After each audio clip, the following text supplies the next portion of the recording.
வணக்கம்.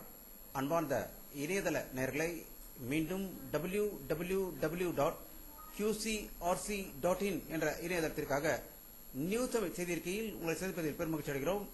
இன்று 26 நவம்பர் 2009க்கான முக்கிய செய்திகளை தற்போது பார்க்கலாம். தமிழக சட்டசபை எதிர்க்கட்சி தலைவியும் அதிமுக கட்சி பொதுச்செயலாளருமான செல்வி ஜெயலலிதா அவர்களை இந்திய கம்யூனிஸ்ட் கட்சி தலைவர் தா பாண்டியன், மதிமுக பொதுச்செயலாளர் வைகோ ஆகியோர் இன்று சந்தித்து பேசியதாகவும், இருவரும் இடைத்தேர்தல் நடக்கும் திருச்செந்தூர், வந்தவாசி தொகுதிகளுக்கு தங்களுடைய கட்சி ஆதரவை தெரிவித்ததாகவும், அதற்கு பிறகு செல்வி ஜெயலலிதா அவர்கள் வெளியிட்டுள்ள ஒரு செய்தி அறிக்கையில், லிபரான் கமிஷன் செய்தித்தாள்களுக்கு வெளியானதற்கு முழு பொறுப்பு உள்துறை அமைச்சர் ப. சிதம்பரம் தான் என்றும், ப. சிதம்பரத்தை உடனே அமைச்சர் பதவியிலிருந்து நீக்க வேண்டும் என்று சூழலித்ததாக சென்னை இந்த தகவல்கள் வெளிவந்து கொண்டிருக்கிறது.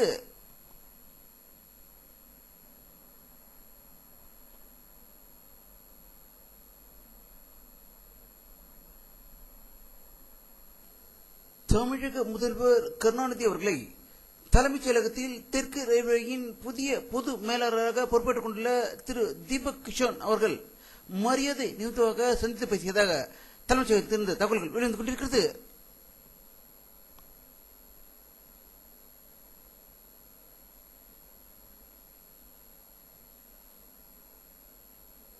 திருச்செந்தூர் வந்தவாசி இடைத்தேர்தலில் தேமுதிக சார்பில் வேட்பாளர்கள் இன்று அறிவிக்கப்பட்டதால் அந்த தொகுதிகளில் மும்முனை போட்டி உறுதியாகிவிட்டதாகவும், மக்கள் வாக்களிக்க இருக்கும் மக்கள் அதிக எதிர்பார்ப்போடு காத்துக் கொண்டிருப்பதாக தகவல்கள் வெளிவந்து கொண்டிருக்கிறது.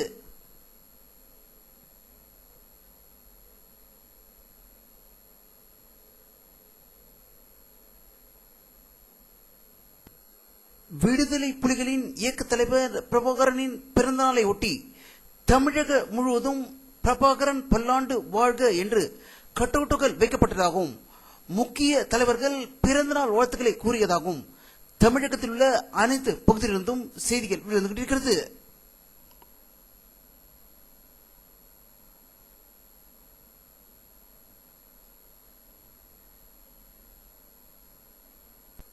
திண்டுக்கல்லில் உள்ள கொடை ரோட்டில் லாரி மீது கார் மோதி தீப்பிடித்ததில் சேலத்தை சேர்ந்த வங்கி அதிகாரி மனைவி, அவருடைய மகன் கருகி உயிரிழந்ததாக ஒரு சோக செய்தி திண்டுக்கல்லிருந்து வெளிவந்து கொண்டிருக்கிறது.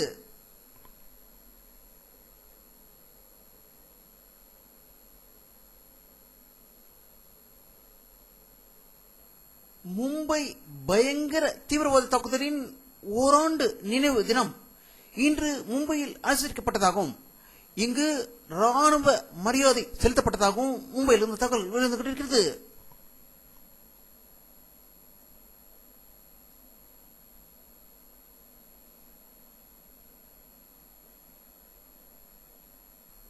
தென்கிழக்கு லண்டனில் ஏற்பட்ட பயங்கர தீ விபத்தில் கட்டடம் பல சேதமடைந்ததாகவும், 310 பேர் அதிர்ஷ்டவசமாக உயிர் தப்பியதாக லண்டனில் இருந்து தகவல் வெளிவந்து கொண்டிருக்கிறது.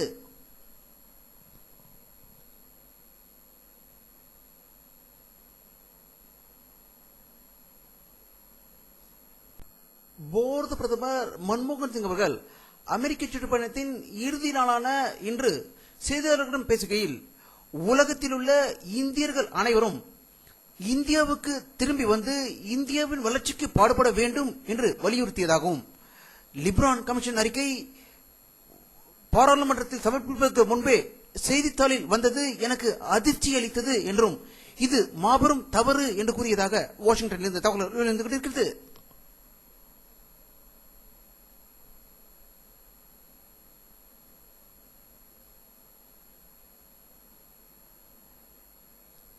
வானிலை அறிக்கை 26 நவம்பர் 2009 பிற்பகல் 3 மணி நேரம் சேட்டலைட் புகைப்படத்தை தற்போது பார்த்துக் கொண்டிருக்கிறீர்கள்.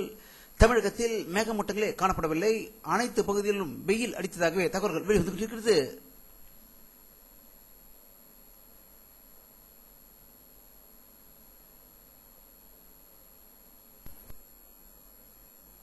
இத்துடன் இந்த செய்தி அறிக்கை நிறைவடைகிறது.